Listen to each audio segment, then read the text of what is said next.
जो देशभक्त थे वो जंग में गए, जो गद्दार थे वो संघ में गए। आज ही आरएसएस 100 साल का हो चुका है, मगर इन 100 सालों में इन्होंने एक भी काम ऐसा नहीं किया जिससे देश को नुकसान छोड़ फायदा हो। 1942 में अंग्रेजों भारत छोड़ो आंदोलन के समय जब पूरा देश जेल जा रहा था, तब आरएसएस इस आंदोलन को दबाने में अंग्रेजों की मदद कर रहा था। आरएसएस वो संगठन है जिसका एक भी नेता आजादी की लड़ाई में जेल नहीं गया।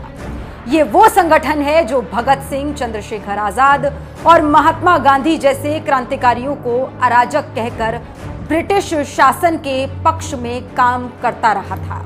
ये वो संगठन है जिसने हिंदुओं और मुसलमानों का सांप्रदायिक विभाजन कर देश को 2 टुकड़ों में बांटकर खोखला किया। ये वो संगठन है जिसके हाथ महात्मा गांधी के खून से लाल हैं। ये वो संगठन है जिसके तथाकथित वीर अंग्रेजों के घोषित गुलाम थे। ये हमारे देश का दुर्भाग्य है कि यहाँ आरएसएस जैसे सांप्रदायिक और नफरती संगठन के कार्यकर्ता सीधे तौर पर सरकार चला रहे हैं।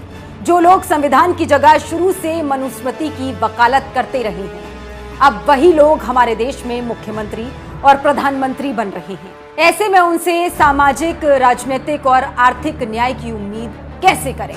आज जो आरएसएस देश को राष्ट्रवाद का पाठ पढ़ा रहा है, उस आरएसएस ने 1925 में स्थापना के बाद से ही किसी भी ब्रिटिश विरोधी आंदोलन जैसे 1930 का सविनय अवज्ञा आंदोलन, 1942 का भारत छोड़ो आंदोलन में कोई भागीदारी नहीं की, बल्कि ये अंग्रेजों के साथ मिलकर इन आंदोलनों को कुचलने की साजिश रच रहे थे। जरा सोचिए, जब कांग्रेस, सोशलिस्ट, कम्युनिस्ट और अन्य क्रांतिकारी संगठनों पर बार बार अंग्रेज प्रतिबंध लगा रहे थे, तब आरएसएस पर ब्रिटिश शासन ने कभी कोई प्रतिबंध नहीं लगाया। इनके किसी स्वयंसेवक को कभी जेल नहीं भेजा, ताकि ये लोग बाहर रहकर जनता के मन में हिंदू मुसलमान का जहर भर सके, और इन्होंने अपना काम किया भी। यही कारण था कि 15 अगस्त 1947 को आजादी मिलने से पहले देश में खतरनाक खून खराबा हुआ। नफरत और दंगों के आगोश में आकर लाखों लोग जिंदा लाशें बन गए। गांधी, नेहरू के लाख प्रयासों के बाद भी देश 2 भागों में बंट गया। अब बारी थी संविधान की। यहाँ भी आरएसएस संविधान को नकार कर मनुस्मृति लागू करने की जिद करने लगा। आरएसएस ने अपने एक भी आदमी को संविधान सभा में नहीं भेजा।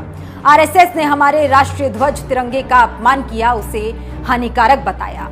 आरएसएस के मुख्यालय पर 52 साल तक भारत का तिरंगा झंडा नहीं फहराया गया। इन्होंने खुलकर आरक्षण और संविधान का विरोध किया, मगर देश की जनता ने तब आरएसएस के सारे मंसूबों को नकार कर इन्हें अप्रासंगिक बना दिया। इससे खार खाकर आरएसएस के नाथूराम गोडसे ने बूढ़े राष्ट्रपिता महात्मा गांधी की गोलियों से छलनी कर हत्या कर दी।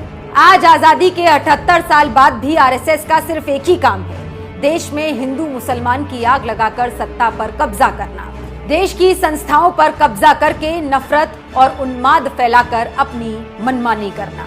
अगर मैं ये कहूं कि आज देश की अधिकतर समस्याओं की जड़ आरएसएस है, तो अतिशयोक्ति नहीं होगी। जिस दिन ये संगठन देश में आग लगाकर देश को खोखला करना बंद कर दे, उसी दिन आधी से ज्यादा समस्याएं निपट जाएंगी।